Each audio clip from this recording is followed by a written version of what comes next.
Kind Words is the best game that I've ever played. It's a simple game. Essentially, it's a letter writing therapy session wrapped under a lo-fi radio. Starting immediately, you are brought into the world by a dare carrying male, the male dare.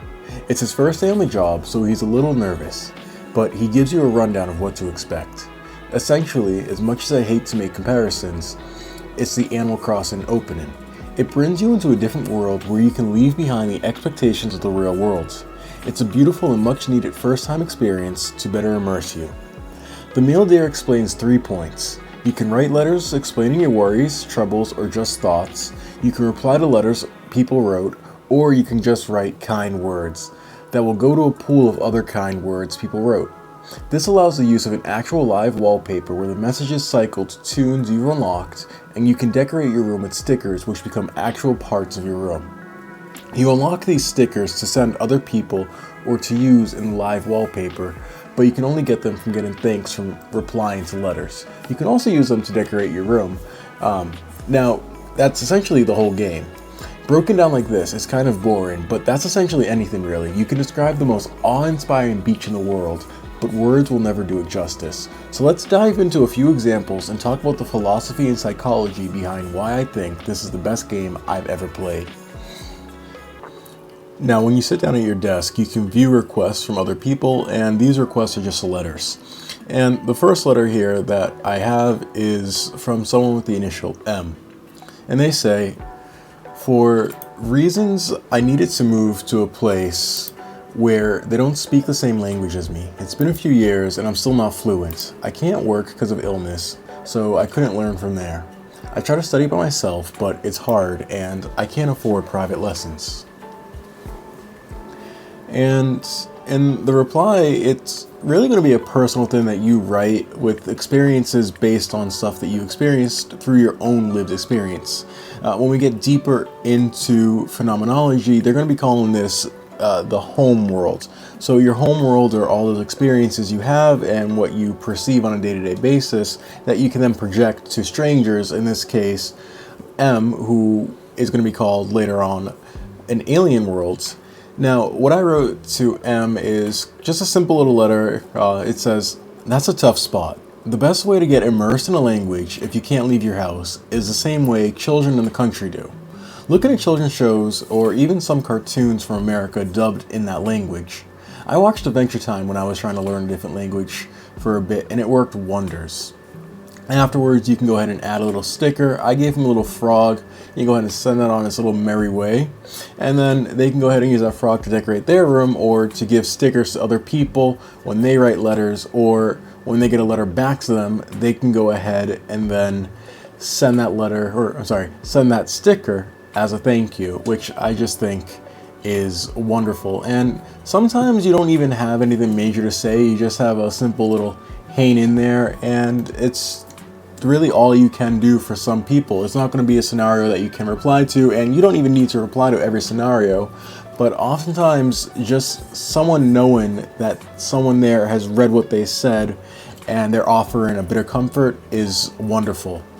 Now this person B, they say, I haven't been feeling too well the past few days. I keep having nightmares and so little motivation. I haven't showered. And you're going to be finding a lot of these people, they have some of sort of the same issues, which in respects, it just speaks to the common human experience, the life that we all live and share. If you go on Instagram sometimes, or you go on TikTok, you'll see these reels and people say, oh, I guess there's no original life. Oh, I guess I have nothing that's original. And it's not that you're not original. The experience that you went through by itself is 100% original.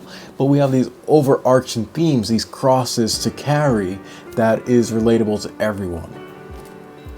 So what I said back to V is, are you upset about anything? Because usually when people are in these scenarios, it's that they're upset, they're depressed about a pressing issue at hand. It's the only thing that they can perceive in the moment. It becomes bigger than them. So are you upset about anything? What I find helpful when motivation is low, regardless of the reason, is doing one thing at a time, but in a way where I'm compelled to do so. So rather than say, I need to do this, I say, I'm going to do this. Like, I'll say, I'm going to pick up that pair of socks in the corner, and then I go ahead and do it.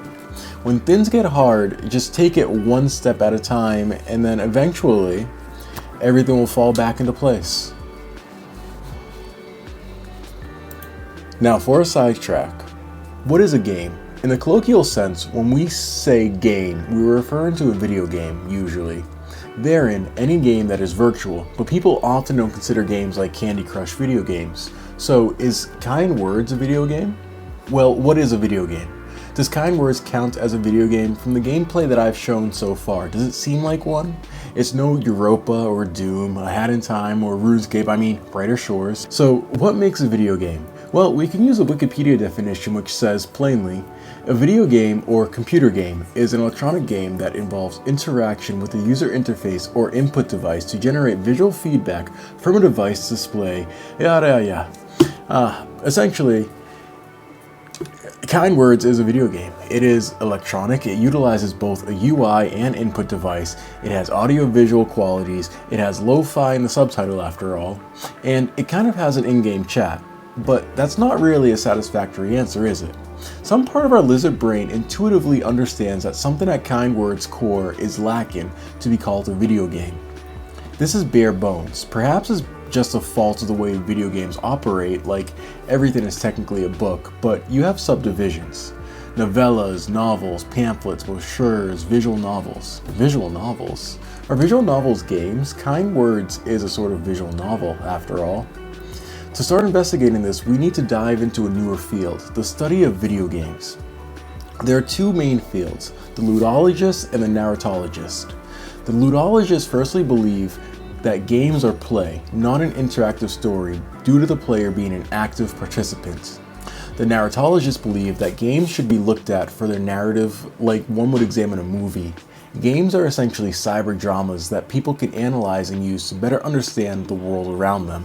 For once in my life, I'm going to sit on the fence and say games fall under both categories, and it depends on the game. When I was an English teacher, I had a chat with a student who said it's stupid to analyze everything because some stuff is made just for fun. And it's true. Kurt Cobain famously wrote many songs just for fun. That, however, does not mean everything was made just for fun. Games like Pawn obviously escape any type of narrative discourse because there is no story and the core gameplay loop is Pawn. Games like Katawa Shoujo cannot escape narrative discourse even if the player makes choices. This is also considering the fact that even visual novels and games like Kind Words do have a gameplay element oftentimes. You can unlock puzzles or, in the case of Kind Words, stickers and music, rewards for various activities completed. This is why the two are at odds and why games like Kind Words are often left in limbo when it comes to being called a video game. With that established, let's talk about the philosophy that one can apply when playing this game. Kind Words is best looked at with the philosophical lens of phenomenology. What is phenomenology? It's the study of that which appears. Easy stuff, moving on. What? You don't have a foundational understanding of philosophy and psychology? Fine. Phenomenology is split into two fields, the philosophical and the psychological branch. To understand the psychological branch, you need to understand the philosophical branch.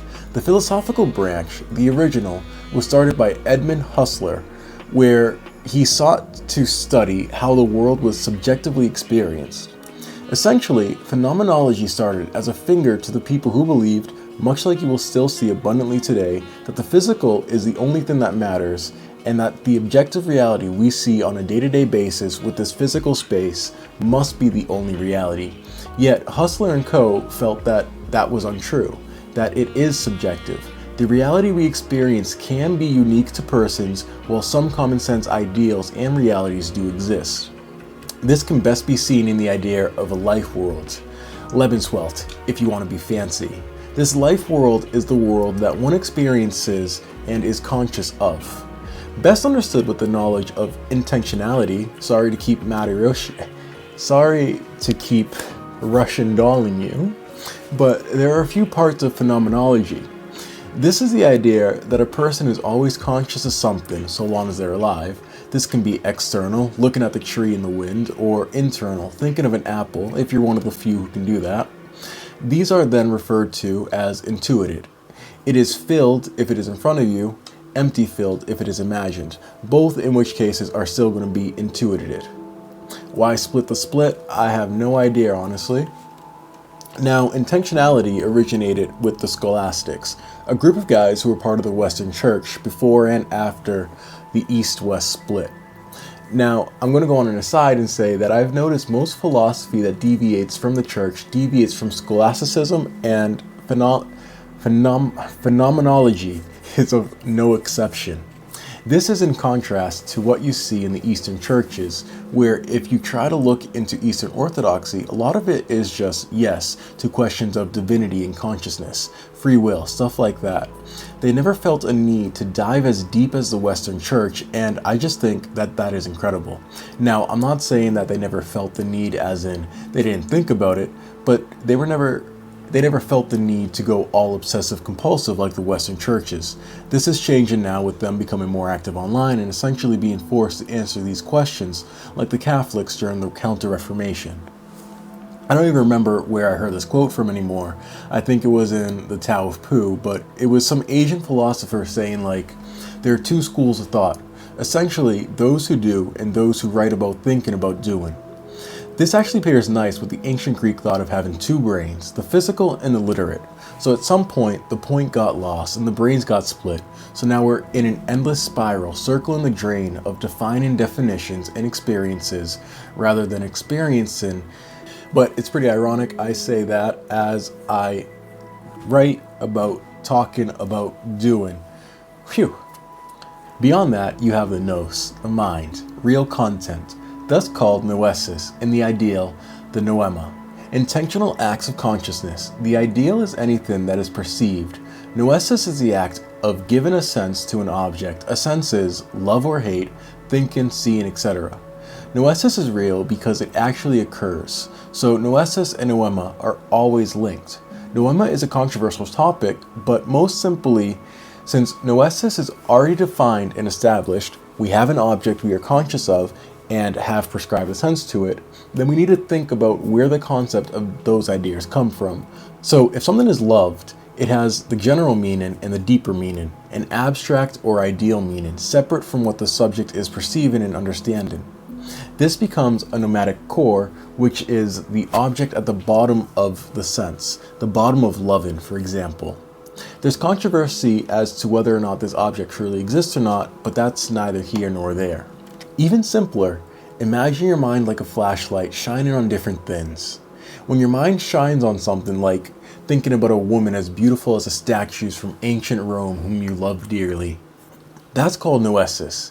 It's like the light from the flashlight hitting her brown eyes.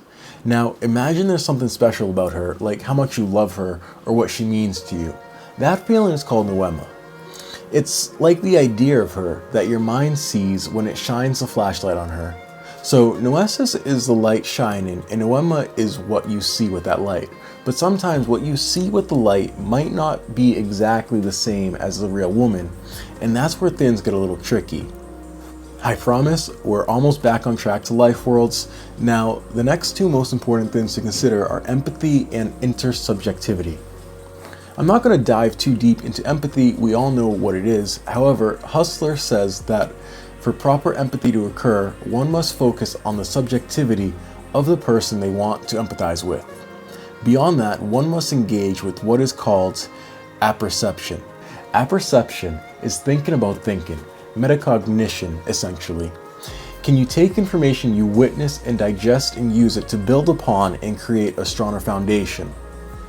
This foundation is based on the own lived experience in one's life. The idea that you can change your point of view, experience free will, experience your life. Now, intersubjectivity is when one recognizes the intentions and emotions, among other things, of other people. In simple terms, when you understand someone else's feelings and thoughts, it helps you see things more clearly. When you understand someone else, you also start to see yourself as a part of the bigger picture. You realize that you're not just on your own, but you're a part of a group of people who all understand each other. This makes you feel like you're a real part of things, not just yourself. So in a way, understanding others helps you understand yourself better too. The song Through Heaven's Eyes, essentially. Finally, we can talk about life worlds and where kind words shines.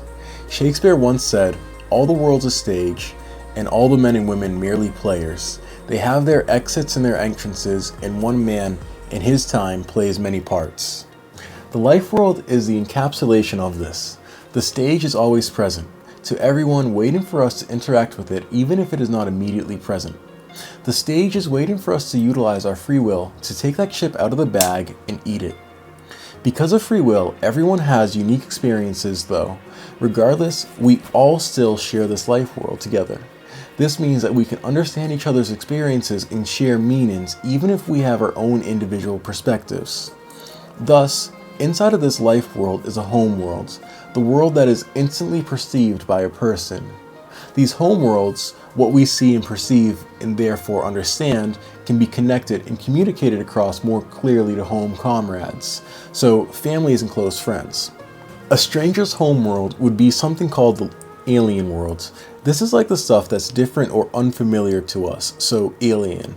While we can try to understand it and communicate about it, we can never fully see it because it is completely foreign, because we will always interpret it based on our home world and by extension, our home comrades. So even though there are things outside of our usual experiences, we still try to make sense of them in the context of our shared life world.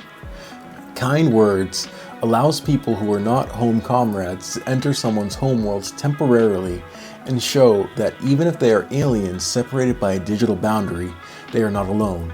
The life world, in kind words, is incredibly liminal. Liminality is everywhere, and it has been described by a lot of people by now. It's hard to put into words, but essentially, if you see it, you will know it. Liminal spaces are places that are sort of in between two places. A gas station in the middle of the night, for example, a place you don't really spend a lot of time in. In kind words, rather than being in front of a person, you are in this void in a room, immersed in writing letters, no other person present. It reminds me of a book, Death with Interruptions.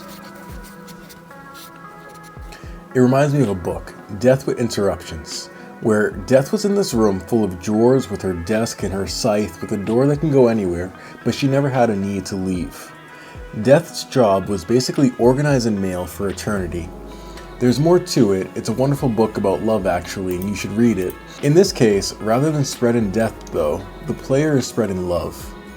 That is what the rooms and space in general, in kind words, feels like. A liminal space where nothing exists but these letters brought to you by the void to spread love. It also reminds me of the saints in Christianity. The saints are able to hear prayers and listen, then intercede on a person's behalf and advocates for them to God. A player is hearing a person's more inner thoughts that they felt so incapable of sharing with the people close to them, their home comrades. The player then advocates and encourages the person to hang on just a little longer. Rene Girard once said, "Few people want to be saints these days, but everyone is trying to lose weight." Kind words provides a liminal space where one can become a saint just for a little while. As a last yap, we can look into the psychology of phenomenology, where the subject is analyzed through what they speak or write down. This is perhaps really the only way to analyze someone, and it brings to mind Yukio Mishima's words. Words lose their beauty when spoken. He said this at some point in Sun and Steel. Then you have the Prince in Dostoevsky's The Idiot. My gestures are inappropriate. I have no sense of measure. My words are wrong. They don't correspond to my thoughts, and that is humiliating for the thoughts. Another character, Ippolit, it seems to me that I have just written something terribly stupid. I give myself word purposely to not correct a single line in this manuscript, even if I notice that I am contradicting myself every 5 lines. I precisely want to determine tomorrow during the reading whether the logical course of my thought is correct. It is through words, spoken and written, that we can see a person's true characteristics. This, of course, is only fully true when the writing is unhindered, unashamed of what it is. This is because a battle is occurring in every human, both internal and external, that is balanced on concepts such as honor and vanity, and the love of pride, to name a few. So any words that people say daily are usually censored, if not to uphold some internal sense of what is perceived to be right, the overbearing cultural force of what is right. Beyond the internal censoring of what we say, like Mishima and the prince said, words lose their beauty when they leave the skull of the person saying them. They don't accurately represent what is being portrayed, and then the people who are hearing these words or reading these words are able to twist them in their own internal censorship. So it is causing humiliation on two fronts: the front of the person saying the words and the person hearing these words. And that is where Kind Words is able to occupy this liminal space where there is no judgment, either from a home comrade's point or from a home world's point. The gamer is now a bystander, a person who is able to analyze a person based on the words presented to them without any shame. It makes me recall the movie Her from 2013 by Spike Jonze, who honestly, just look at the backstory between Lost in Translation and Her. Now, as a subplot, Theodore, the main character, works as a man who writes letters for people who have trouble writing letters for other people. In essence, the gamer is Theodore.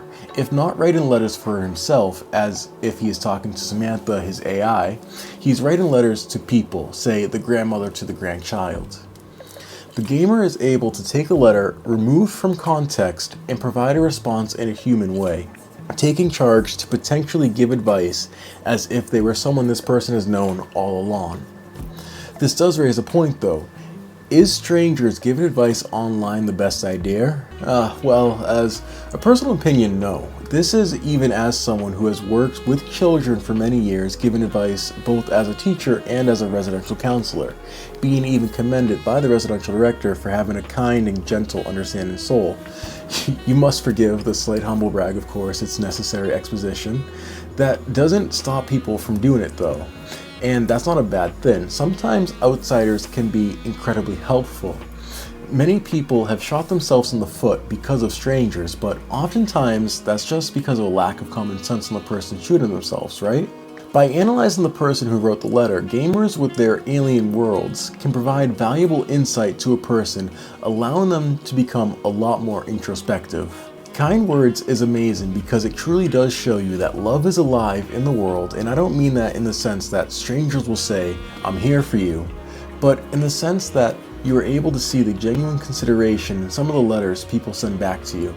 All incredibly personalized. This is, in my opinion, due to the fact that all of these letters are based on phenomena that the writer is experiencing, the phenomena that gamers can relate to, which is why phenomenology is a phenomenal lens to look at and interact with this game to better understand it. I would love to take the time to mention that this game is also great for personal introspection as well. If you see something that relates to you in any way, it allows you to take a step back and consider, is that me? Do people see me that way? A very long time ago, I was watching this woman speak about a serial killer, or maybe just a killer who was being condemned as a monster everywhere. She spoke and said something like, "I couldn't believe what I was hearing. He's a human too, just like us. Everything he did, we are capable of too." Essentially, she was saying one bad day. It's true, one bad day can ruin a lot of people for quite some time. When you only see the world through your eyes, through your pain, it becomes hard to relate to anyone. It becomes hard to realize that the phenomena that you're experiencing is not just isolated to you. Recently, I've started looking for music, not just lo-fi, sorry Pop Cannibal, that shows that other people have experienced the same things. This doesn't need to just be music, it could be poetry, games like this, the Bible, and if it is the Bible, you should read Job. But once you start opening your eyes to the idea that we are all human, just one bad day away from becoming a monster, you will start to better understand yourself and humanity. With that said, Kind Words is a game, a very fun game. So why don't you get a start and play Kind Words? Kind Words 2 is on the horizon, so it's the perfect time to practice your writing skills.